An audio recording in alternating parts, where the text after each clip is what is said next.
नमस्कार, देवभूमि IAS academy के YouTube channel में आपका स्वागत है।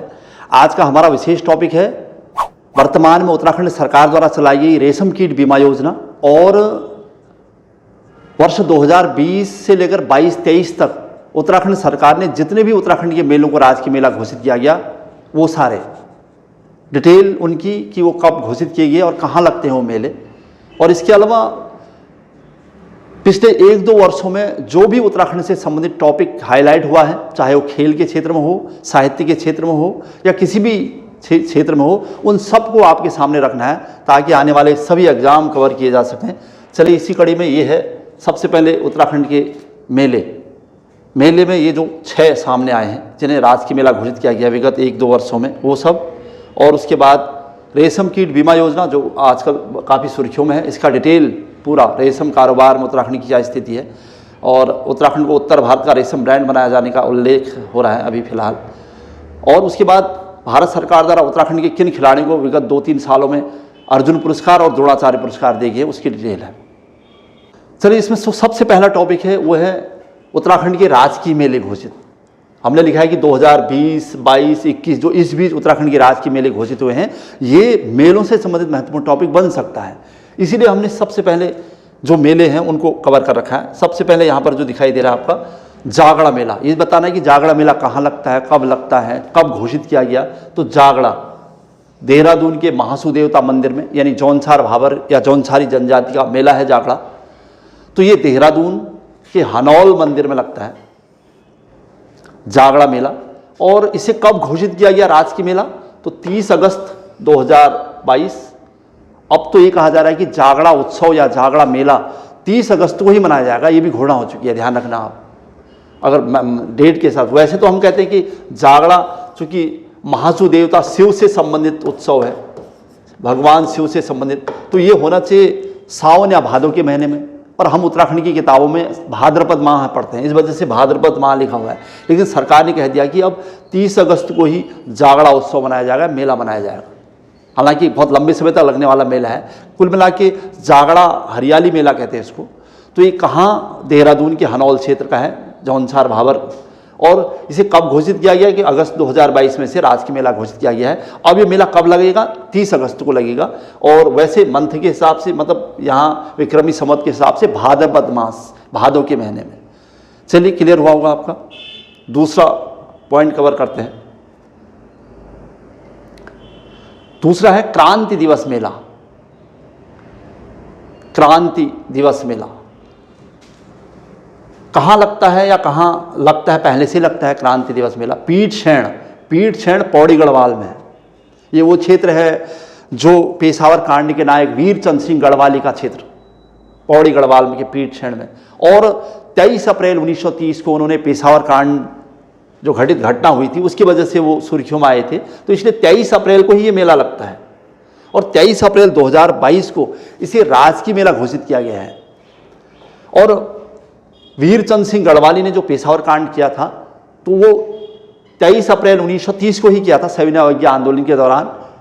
यानी उत्तर पश्चिम सीमा प्रांत के पेशावर में ये घटना घटी थी, जिन्होंने कैप्टन रिकेट के आदेश को मानने से इनकार कर दिया था और आंदोलन कर रही अहिंसक भीड़ पर गोली चलाने से इनकार कर दिया था, जिस कारण उन्हें एक लंबी सजा हो गई थी। और इस दिन को पूरे देश में मोतीलाल नेहरू ने उत्तराखंड दिवस मनाने की घोषणा की थी। तो ये बहुत बड़ी घटना है उत्तराखंड के इतिहास में। वीरचंद सिंह गढ़वाली, अमर नायक वीरचंद सिंह गढ़वाली के क्षेत्र यानी पीठ में जो मेला लगता है क्रांति दिवस मेला, वो कब लगता है? अगर आए तो 23 अप्रैल को, क्योंकि पेशावर कांड भी इसी दिन हुआ है। और इसकी घोषणा कभी है? 2022 में। ठीक है, तो अप्रैल यानी बैसाख का महीना होगा, अप्रैल। नेक्स्ट है क्वेश्चन, दुधियाड़ी देवी कुंभ मेला कहा जा रहा है, इसे ध्यान रखना आप, क्योंकि अभी वर्तमान में ही सुर्खियों में आई, अभी दिसंबर 2022 में इसे राजकीय मेला घोषित किया गया है। तो दुधियाड़ी देवी कहाँ लगता है? तो टिहरी गढ़वाल के पौनाड़ा में। गढ़वाल के छात्रों के लिए विशेष क्वेश्चन है, क्योंकि टिहरी, हम ऐसे मेले जो हमारे क्षेत्र के आसपास मनाए जाते हैं लेकिन हमें इनकी डिटेल नहीं पता होती। अब सरकार इस टाइप के मेलों को जब राजकीय मेला घोषित कर रही है, तो इन पर ज़्यादा फोकस किया जा रहा है। तो टिहरी गढ़वाल के पौनाड़ा क्षेत्र के आसपास के अनेक गांवों में धूमधाम से मनाया जाने वाला ये दुधियाड़ी मेला है। दुधियाड़ी देवी इन गांवों के आसपास, यानी इन गांवों में जितने भी लोग रहते हैं उनकी कुल देवी मानी जाती है। इसीलिए हर बार वर्ष बाद कुंभ मेला इसलिए लिखा क्योंकि हर बार साल बाद मनाया जाता है।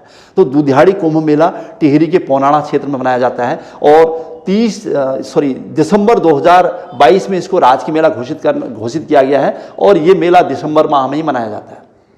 प्रायः 6 दिसंबर के बाद इसकी शुरुआत होती है। वैसे क्योंकि कुंभ मेला है तो पूरे महीने चलेगा। चलिए 3 महत्वपूर्ण मेलों का डिटेल हमारे पास है। नेक्स्ट है चौथा नाम, नागेंद्र सकलानी मेला।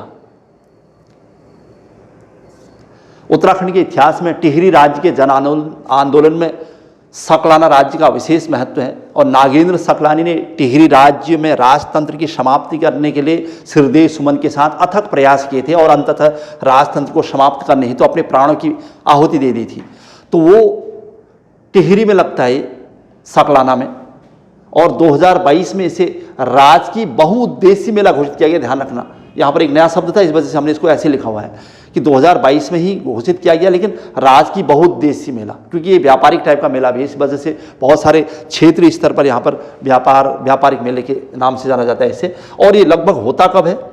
वैसे 2022 में से इसके राजकीय मेला घोषित किया गया है। ये लगता है लगभग 27 से 28 अप्रैल में, यानी अप्रैल के महीने में लगता है। ठीक है, चलिए नेक्स्ट आ रहा है श्री सैम नागराज मेला। हम उत्तराखंड के मंदिर और मेलों में या उत्तराखंड की संस्कृति में इस टॉपिक को पढ़ते हैं जब, तो हम कहते हैं कि नागराज सेम मुखेम, इस नाम से नागराज सेम मुखेम। टिहरी में नागराज सेम मुखेम मंदिर काफी प्रसिद्ध है, या ये कहिए कि उत्तराखंड में नाग वंश से संबंधित सबसे महत्वपूर्ण मंदिरों में से एक है। तो श्री सैम नागराज मेला टिहरी के प्रतापनगर क्षेत्र में लगता है, वहीं पर नागराज सेम मुखेम मंदिर है। और 26 नवंबर 2021 को इसे राजकीय मेला घोषित किया गया है। ध्यान रखना है, 21 आया यहाँ पर पहली बार और लगभग सब 22 है। और ये लगता कब है? माघशीस माह की 11 गति को लगता है, मतलब जैसे हम मंगसिर या माघशीस कहते हैं, ये नवंबर के महीने में वैसे लंबी अवधि तक लगता है, तो 15 नवंबर के बाद माघशीस शुरू होता है, तो यानी नवंबर और दिसंबर के महीने में लगता है श्री सैम नागराज मेला। 11 गते माघशीस, यानी नवंबर और दिसंबर तक चलता रहता है। नेक्स्ट है, एक और नाम यहां पर दिखाई दे रहा है, बग्वाल मेला। बग्वाल मेला चंपावत के देवीधुरा का है और इसे 11 जुलाई 2022 को राजकीय मेला घोषित किया गया है। चूंकि यहाँ पर रक्षाबंधन के अवसर पर आषाढ़ी कौतिक मनाया जाता है और उसी में बग्वाल खेला जाता है, यानी 2 पक्षों के बीच पत्थर वर्षा होती है, इसीलिए फेमस है काफ़ी उत्तराखंड के इतिहास में। और 11 जुलाई 2022 को इसे राजकीय मेला घोषित किया गया है। तो ये मेले कहाँ थे, कब घोषित हुए हैं? सब 2022 थे, लेकिन एक था श्री सैम नागराज सेम मुखेम 2021 का, ये कॉमन बात थी, ये यानी 2022 के सब थे, लेकिन एक था 2021 का। और ये मेले कहाँ होते हैं और कब लगते हैं, ये भी हमने इसे बताया है। तो उत्तराखंड में मंदिर और मेला अपने आप में एक बड़ा टॉपिक है, आप जानते हैं, लेकिन उसमें भी ये जो 6 यहाँ पर मेले आए हैं जो वर्तमान में सुर्खियों में चल रहे हैं, इन पर आपको विशेष ध्यान रखना है। तो ये था पहला टॉपिक हमारा उत्तराखंड विशेष करके। चूँकि हम उत्तराखंड के करंट अफेयर्स को मंथली अपडेट कर ही रहे हैं, वो हमारे पास पूरा डिटेल आपके पास होगा यूट्यूब के माध्यम से। दूसरा, उत्तराखंड की अनेक वीडियो यानी भूगोल और इतिहास से संबंधित हम अपलोड कर चुके हैं इससे पहले, और बहुत सारी ऐसी चीज़ें जो करंट पर अपडेट सुर्खियों में चल रही हैं वो भी कवर करा दी हैं। उत्तराखंड की योजनाएं करके एक महत्वपूर्ण टॉपिक जो महत्वपूर्ण बनता है वो हमने कवर कर लिया है। तो उसमें एक महत्वपूर्ण योजना रेशम कीट बीमा योजना, इसको अलग से एक्सप्लेन करना था, इस वजह से हमने इसे उत्तराखंड की योजनाओं में से नाम नहीं लिखा था, रेशम कीट बीमा योजना। तो इसका पूरा डिटेल आ रहा है। अभी 9 मार्च 2023 को देहरादून में एक बैठक हुई है, उसमें उत्तराखंड के कृषि और कृषक कल्याण मंत्री श्री गणेश जोशी ने अध्यक्षीय भाषण में ये कहा था कि उत्तराखंड में रेशम कारोबार और रेशम कारोबार करने वाले कृषकों को या लोगों को अब प्रोत्साहन दिया जाएगा, अब रेशम कारोबार को आगे बढ़ाया जाएगा। उसी संदर्भ में ये पूरा डिटेल है। तो अगर उत्तराखंड में रेशम कीट बीमा योजना की शुरुआत कब हुई है, तो इसकी शुरुआत हुई है आपके 9 मार्च 2023, पहला प्रश्न हमारा मिला है 9 मार्च 2023। उद्देश्य क्या रहा है? फसल बीमा, चूंकि प्रधानमंत्री फसल बीमा योजना जो कि 2016 में शुरू की गई है, उसके तहत अधिकांश कृषक तो कवर हो रहे हैं, लेकिन वो किसान जो नहीं हो पा रहे हैं, जैसे रेशम क्षेत्र, मत्स्य उत्पादन और पशुपालन, तो फसल बीमा के साथ साथ, फसल बीमा तो सबका हो ही रहा है, लेकिन उसके साथ साथ रेशम, मत्स्य और पशुपालन को लाभ भी पहुंचाना होगा। मतलब इन रेशम, मत्स्य और पशुपालन के क्षेत्र में कारोबार करने वाले किसानों को भी लाभ पहुंचाना, उनका भी बीमा करवाने की बात उठी है। उसमें भी खासकर रेशम, जो कि उत्तराखंड का प्राचीनतम उद्योग है रेशम, उत्तराखंड क्या भारत का भी रेशम उत्पादन में आज भारत विश्व में चीन के बाद दूसरे स्थान पर है। और रेशम कारोबार भारत में आज से नहीं, कुषाणों के काल से होता था। कुषाण शासक कनिष्क ने रेशम मार्ग को डेवलप किया था हमारे वहाँ, उत्तर भारत से होते हुए जाता था, जो मध्य प्रदेश से होते हुए। और फिर एक ऐसा समय था प्राचीन काल में जब रेशम कारोबार में भारत संपन्न हुआ करता था और भारत के रेशम कारोबारी बहुत बड़े उद्योगपति हो गए थे। चलिए उसी को डिटेल हम यहाँ पर कर रहे हैं। तो उत्तराखंड के संदर्भ में, वर्तमान संदर्भ में रेशम का क्या है, तो विशेष क्या रहा है इसमें? कृषि और कृषि कल्याण मंत्री, ये भी ध्यान रखना आपने, श्री गणेश जोशी ने देहरादून में आयोजित कार्यक्रम, इस कार्यक्रम का नाम क्या था? सरल कृषि बीमा, के उद्घाटन में रेशम कीट बीमा योजना का शुभारंभ करने की घोषणा की है कि अब रेशम कीट के कारोबारियों का भी बीमा किया जाएगा। तो ये कार्यक्रम कौन सा था? सरल कृषि बीमा एक कार्यक्रम था। कौन इसको आयोजित कर रहा था? मतलब सरल कृषि बीमा नामक जो कार्यक्रम आयोजित किया गया था, ये किसके द्वारा शुरू किया गया है? तो सहयोगी संस्थाएं कौन सी इसमें? तो भारतीय कृषि बीमा कंपनी और रेशम कीट निदेशालय उत्तराखंड।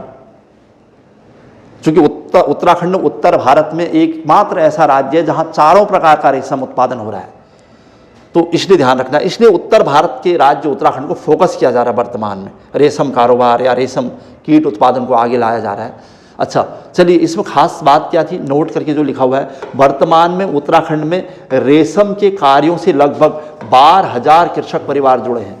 12,000 कृषक परिवार उत्तराखंड में आज रेशम के कारोबार से जुड़े हैं, जिनमें से लगभग 6,691 किसानों द्वारा मलबरी रेशम, जिसे सहतूती रेशम कहते हैं, जो बहुत सबसे महंगा रेशम होता है, का कीट पालन कार्य करते हुए लगभग 300 मीट्रिक टन रेशम कोया का उत्पादन किया गया है। तो एक अपने आप में बहुत बड़ी अचीवमेंट है। ये कृषि कल्याण मंत्री श्री गणेश जोशी ने अपने अध्यक्षीय भाषण में बताया था कि ऐसा ऐसा है कि वर्तमान में यहाँ 12,000 कृषक परिवार रेशम कार्य से जुड़े हुए हैं, और उसमें भी खासकर मलबरी यानी शहतूती रेशम का कारोबार चरम पर है। लेकिन न केवल शहतूती रेशम, हमारे वहाँ मलबरी या सहतूती रेशम उत्पादन में कर्नाटक की स्थिति अच्छी खासी है, और रेशम उत्पादन में कर्नाटक भारत में प्रथम स्थान पर भी है, लेकिन उत्तर भारत की बात हो रही है।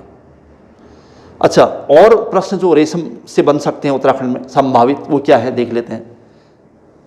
रेशम कीट बीमा योजना शुरू करने वाला उत्तराखंड देश का पहला राज्य है, ध्यान रखिएगा। रेशम कीट बीमा योजना शुरू करने वाला उत्तराखंड देश का पहला राज्य। अच्छा, और जो देहरादून में खासकर जो मलबरी रेशम का उत्पादन किया जा रहा है बड़ी मात्रा में, तो इसको मद्देनजर रखते हुए दून सिल्क, यानी देहरादून में जो सिल्क रेशम उत्पादन हो रहा है को उत्तराखंड का ब्रांड बनाने का प्रस्ताव रखा गया है कि अब दून सिल्क को उत्तराखंड का ब्रांड बनाया जाएगा और इसी बेस पर इसका प्रचार प्रसार किया जाएगा। चलिए, और क्या क्या प्रश्न। और जो रेशम कीट बीमा योजना शुरू की जाएगी या की जा रही है, तो ये उत्तराखंड के 4 जिलों से शुरुआत होगी। इसकी रेशम कीट बीमा योजना की शुरुआत 4 जिलों से हो रही है, ध्यान रखना है। कौन है वो? देहरादून, हरिद्वार, नैनीताल और उधम सिंह नगर। ये 4 जिलों में सबसे पहले रेशम कीट बीमा योजना की शुरुआत की जा रही है, जहां पर रेशम का कारोबार करने वाले सबसे ज़्यादा कारीगर या कृषक हैं। चलिए, और प्रश्न रेशम से संबंधित जो भी बन सकते हैं वो। उत्तराखंड रेशम फेडरेशन के अध्यक्ष अगर पूछता है तो अजीत चौधरी, और उपाध्यक्ष विक्रम सिंह बिस्ट, ये भी ध्यान रखना ताकि प्रश्न कुछ मिस न हो। और उत्तराखंड रेशम पार्क या सिल्क पार्क कहाँ है? तो देहरादून के प्रेमनगर में। ये वैसे ही जनरली पार्क करके हमने उत्तराखंड के संपूर्ण पार्क करके एक टॉपिक डाला हुआ है अपने यूट्यूब चैनल में, तो उसमें उत्तराखंड से संबंधित जितने भी करंट के पार्क या कोई भी और इस टाइप के घोषित किए गए वो सब की डिटेल होगी, वहाँ पर एक पूरी लिस्ट होगी। तो उत्तराखंड रेशम पार्क वहाँ पर भी लिखा होगा, सिल्क पार्क देहरादून प्रेमनगर। चलिए, और क्या प्रश्न बन सकते हैं रेशम से। बड़ा सा टॉपिक है, कुछ भी नहीं छूटा यहाँ पर। अच्छा, उत्तराखंड टसर रेशम अनुसंधान केंद्र, चूंकि टसर रेशम का एक टाइप है, हमने कहा ना उत्तराखंड में 4 प्रकार का रेशम हो रहा है, और उत्तराखंड टसर रेशम अनुसंधान केंद्र भीमताल में है। ये हम पढ़ते रहते हैं वैसे जनरल स्टडीज में। अच्छा, लेकिन उत्तराखंड में टसर रेशम का उत्पादन सबसे ज़्यादा कहाँ हो रहा है? तो पिथौरागढ़ में हो रहा है। इसके अलावा चंपावत और बागेश्वर में होता ही है। चंपावत तो चंदों की राजधानी से था, तब से चंपावत में रेशम का कारोबार खूब हो रहा था। और थोड़ा सा हिस्ट्री को भी यहाँ पर जोड़ा गया है ताकि आपका और क्लियर हो जाए कि रेशम का कारोबार क्या चल रहा है। हमने लिखा है कि उत्तराखंड में टसर रेशम सबसे ज़्यादा कहाँ हो रहा है? तो पिथौरागढ़ में। अच्छा, इंद्रचंद जो चंदवंशी राजा था, इंद्रचंद द्वारा चंपावत में रेशम कारखाना खोला गया था, ये जानते हैं आप। मतलब चंपावत में या अल्मोड़ा में या कुमाऊं में रेशम का कारोबार या रेशम कारखाना खोलने वाला पहला चंद राजा इंद्रचंद था। और तो उसने तो पटरंग प्रथा भी चलाई थी, मतलब झूठ बोल बोल कर रेशम का कारोबार करने की परंपरा। और चीन और नेपाल के साथ रेशम कारोबार का विस्तार किया था उसने, चीन और नेपाल तक। और उत्तर भारत के रेशम कारोबारियों को, मतलब पटवाई श्रेणी को, पटवाई श्रेणी, इनको चंपावत बुलाया था ताकि वो रेशम का कारोबार करें और उत्तम प्रकार का रेशम कारोबार और रेशम से संबंधित चीज़ों का निर्माण किया जा सके। तो पटरंग प्रथा चलाने वाला, चलिए इतिहास भी आया इसके साथ साथ। अच्छा, लेकिन और जो क्वेश्चन बन रहे हैं, उत्तराखंड एरी रेशम, रेशम का एक और टाइप है एरी, के उत्पादन के लिए जाना जाता है। वैसे उत्तराखंड एरी रेशम के उत्पादन के लिए भी जाना जाता है। वैसे यहाँ सहतूती, टसर सभी होता है, मूंगा रेशम, लेकिन एरी रेशम के उत्पादन के लिए भी जाना जाता है, जिसे शांति रेशम अथवा अहिंसा रेशम कहते हैं। ध्यान रखना ये प्रश्न, मतलब रेशम के जो 4 टाइप हैं उसमें एरी रेशम को शांति रेशम या अहिंसा रेशम कहा जाता है। आप जानते हैं कि रेशम उत्पादन में तो रेशम का जो कीड़ा होता है उसे कोकून जिसे हम कहते हैं, और उससे उसका उत्पादन किया जाता है। और लेकिन जो एरी रेशम है, कह रहा है, इसमें जो रेशम का कीट होता है ना, और उसकी मृत्यु नहीं होती है, मतलब उसको बिना मारे हुए हम रेशम का उत्पादन कर सकते हैं। इस वजह से इसे अहिंसा रेशम कहा गया है या शांति रेशम कहा गया है। तो इसीलिए रेशम के कीट को बिना मारे हुए जब हम रेशम का उत्पादन करेंगे तो इस प्रकार की रेशम की खेती ज़्यादा वैल्यूबल रहेगी, ज़्यादा महत्वपूर्ण रहेगी। इसलिए वर्तमान में एरी रेशम कारोबार को ज़्यादा महत्व दिया जा रहा है, इसे शांति रेशम कहते हैं। और इससे संबंधित कई प्रश्न हमारे पास हैं। उत्तराखंड सरकार द्वारा पहली बार रेशम कारोबार को कब प्रोत्साहित किया गया था? तो उत्तराखंड सरकार द्वारा 2001 में बागवानी मंत्रालय के तहत रेशम विभाग या सेरिकल्चर को स्थापित किया गया था। मतलब सेरिकल्चर कहते हैं रेशम की खेती को, इस वजह से शब्द जोड़ा हुआ है। तो रेशम विभाग को 2001 में अस्तित्व में आया, वो बागवानी मंत्रालय के अंतर्गत, ये ध्यान रखना। और सबसे अच्छा प्रश्न यहाँ पर जिसकी बात मैं कर भी रहा था कि उत्तराखंड उत्तर भारत का एकमात्र राज्य है जहां 4 प्रकार का सहतूती, ओक, टसर और मूंगा रेशम का उत्पादन होता है। यानी 4 प्रकार का रेशम यहां पर हो रहा है।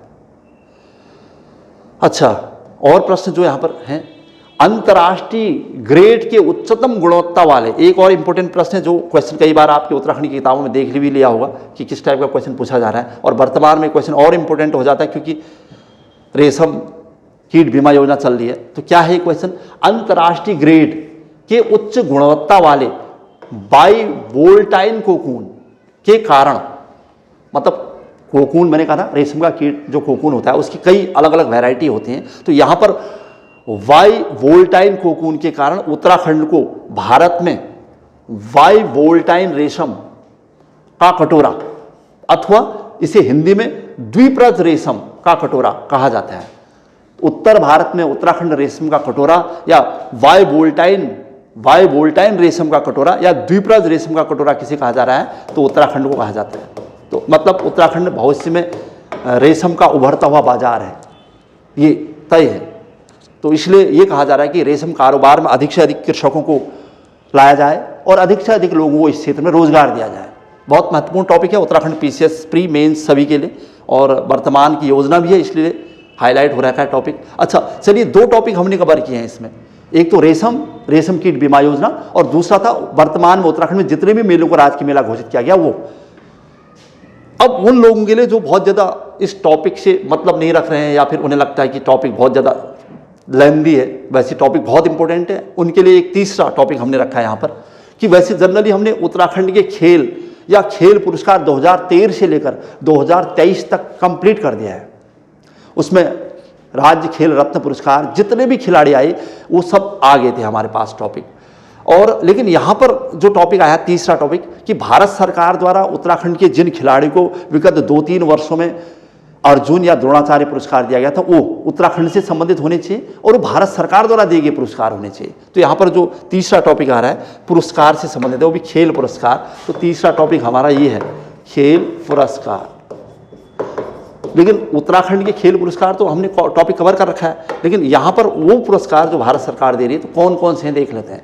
तो भारत सरकार द्वारा अर्जुन पुरस्कार, ऐसे खिलाड़ी जिनको पिछले 2-3 सालों में अर्जुन पुरस्कार दिया गया है, तो वो सब कवर कर रखे 2018 से 22 तक के, यानी 2023 तक के। सबसे पहला नाम यहाँ पर है 2018 में मनोज सरकार को, पैरा बैडमिंटन खिलाड़ी मनोज सरकार, और उधम सिंह नगर के रहने वाले, और ओलंपिक में भी भाग ले चुके हैं। टोक्यो ओलंपिक में मेडल जीता था उन्होंने, तो बहुत बड़ी बात थी। और इस बार उत्तराखंड सरकार ने भी इनको कई बार अवार्ड दे दिया गया है। तो 2018 में अर्जुन पुरस्कार मिला है मनोज सरकार को, पैरा बैडमिंटन खिलाड़ी हैं। अच्छा, 2020 विशेष भृगुवंशी, बास्केटबॉल से संबंधित है विशेष भृगुवंशी, और उन्हें 2020 में अर्जुन पुरस्कार दिया है भारत सरकार द्वारा। तीसरा है 2021 में वंदना कटारिया जी, काफ़ी सुर्खियों में था मामला जब ओलंपिक में हॉकी में मेडल जीता गया था, तो उसमें वंदना कटारिया भी एक सदस्य थी, और 2021 में भारत सरकार ने उन्हें अर्जुन पुरस्कार दे दिया। वंदना कटारिया हॉकी खेलती है और हरिद्वार से संबंधित है, इनका संबंध यानी उत्तराखंड के हैं वो। अच्छा, नेक्स्ट था 2022, और इस बार है लक्ष्य सेन, अल्मोड़ा के रहने वाले और बैडमिंटन खिलाड़ी। 2022 में अर्जुन पुरस्कार दिया गया था, और लक्ष्य सेन फिलहाल जो खेल पुरस्कार है उसमें भी उन्हें उत्तराखंड खेल रत्न पुरस्कार दे दिया गया है, और उनके पिता को भी पुरस्कृत किया गया है, तो ये ध्यान रखना आप। चलिए, ये था अर्जुन पुरस्कार विजेता उत्तराखंड के लोग। अब भारत सरकार द्वारा प्राप्त द्रोणाचार्य पुरस्कार विजेता उत्तराखंड के लोग, इसमें लगभग जो प्रश्न बनता है वो भी, इसमें हमने पहला द्रोणाचार्य पुरस्कार विजेता, चूंकि कई बार प्रश्न बन चुका है, इस वजह से इस टॉपिक को भी हम कवर कर रहे हैं कि द्रोणाचार्य पुरस्कार प्राप्त करने वाली पहली महिला, अगर ऐसा प्रश्न बनता है तो भारत तोलन या वेट लिफ्टर खिलाड़ी हंसा मनराल, 2001 में इन्हें भारत सरकार द्वारा द्रोणाचार्य पुरस्कार दिया था। अच्छा, दूसरी महिला रेणु कोहली, 2002 में, ये एथलीट है रेणु कोहली, कोच भी रह चुकी हैं। अच्छा, पहले पुरुष उत्तराखंड के जिन्हें द्रोणाचार्य पुरस्कार भारत सरकार द्वारा दिया गया तो जयदेव बिष्ट, 2009, और मुक्केबाज है जयदेव बिष्ट, ध्यान रखना है। और जो पिछले 1-2 सालों में ज़्यादा सुर्खियों में थे वो है जसपाल राणा जी, 2019 का मिला है इन्हें, निशानेबाज हैं जसपाल राणा, और 2019 का द्रोणाचार्य पुरस्कार विजेता भारत सरकार। और 2021 का सबसे इंपॉर्टेंट जय प्रकाश नौटियाल, 2021 का पैराशूटिंग खिलाड़ी हैं 2021, जय प्रकाश नौटियाल, इन्हें भारत सरकार द्वारा 2021 में द्रोणाचार्य पुरस्कार से सम्मानित किया गया है। तो ये था आज का हमारा छोटा सा टॉपिक, और इसमें हमने 3 महत्वपूर्ण टॉपिक कवर किए हैं। चलिए, आज की क्लास यहीं पर समाप्त हो रही है। जय हिंद, जय उत्तराखंड।